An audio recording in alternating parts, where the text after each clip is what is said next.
শুরুতে জিজ্ঞেস করব তোমার এই যে পড়াশোনার শুরুটা হাতে খড়ি, এটা কোথায় হয়েছিল, কার মাধ্যমে হয়েছিল? সর্বপ্রথম আমি পড়ালেখা করেছি স্কুলে এবং 4 পর্যন্ত পড়েছিলাম। তারপরে হিফজখানায় মাদ্রাসায় ভর্তি হওয়া হাফেজ হওয়ার জন্য। আমার আম্মার আগে থেকে ইচ্ছা ছিল যেন আমি হাফেজ হই, ওই জন্য উনি দোয়াও করতেন। তো পরে আমার এক খালাতো ভাই ছিল, সে হাফেজ। তো সে একদিন আমার আম্মাকে বলল যে সাইদ হাসানকে মাদ্রাসায় ভর্তি করে দিলে কীরকম হয় যদি হাফেজ হয়। তখন আমার আম্মা বললেন যে হ্যাঁ, এটা তো আমারও অনেক দিনের আশা। তো এইভাবেই আর কি পরে মাও যেহেতু সম্মতি দিলেন, তারপরে খালাতো ভাইয়ের পরামর্শ।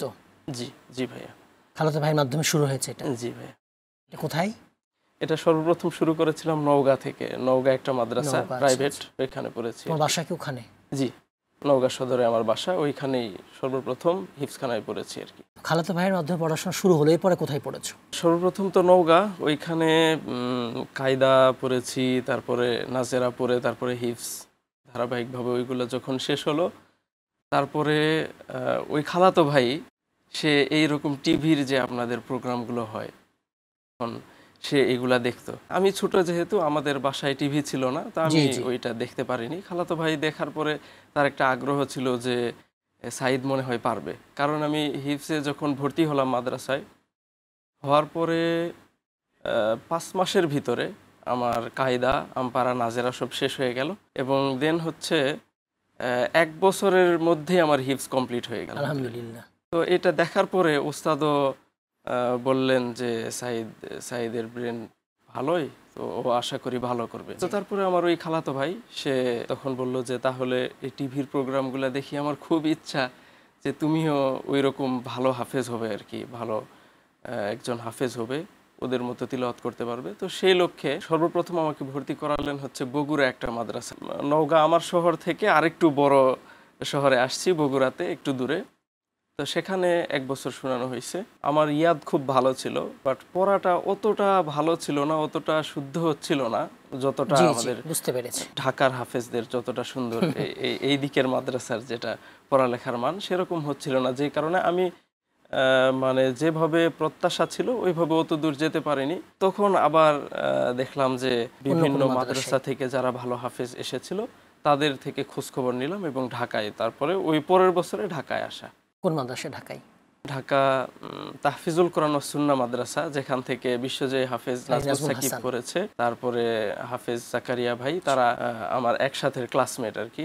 এটার প্রতিষ্ঠাতা আমাদের প্রাণপ্রিয় উস্তাদ নাজমুল হাসান সাহেব উস্তাদ। তুমি যে ওই যে গ্রামে পড়লা, নওগাঁ, বগুড়া, ঢাকায়, তো এই মাদ্রাসাগুলোর মধ্যে কোনো পার্থক্য দেখেছো কি পড়াশোনার মধ্যে, আমলের মধ্যে?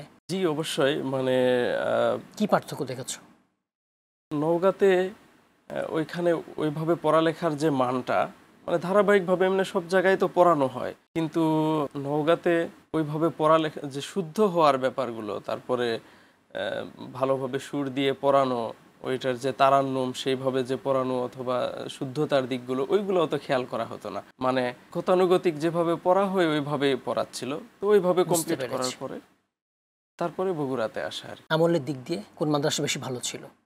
আমলের দিক দিয়েও সবচেয়ে বেশি ভালো ছিল ঢাকা তাহফিজুল কোরআন ওয়াস সুন্নাহ মাদ্রাসা, যেখানে আমি অনেক দিন পড়েছি। তোমার অভিজ্ঞতা কি বলে ভালো মাদ্রাসা নির্বাচন করা, ভালো শিক্ষক নির্বাচন করার ব্যাপারে?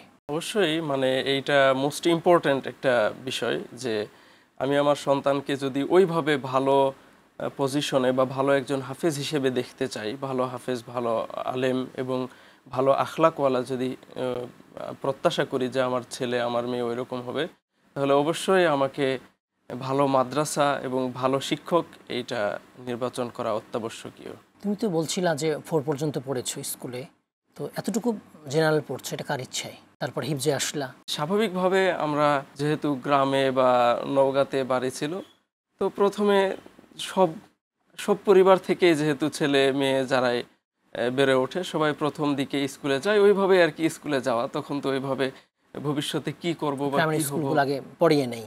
হ্যাঁ, তো প্রথমে মানে স্কুলে পড়া, তারপরে যে যখন খালাতো ভাই সে আমাকে ইন্সপায়ার করলো হাফেজ হওয়ার জন্য, উৎসাহিত করলো।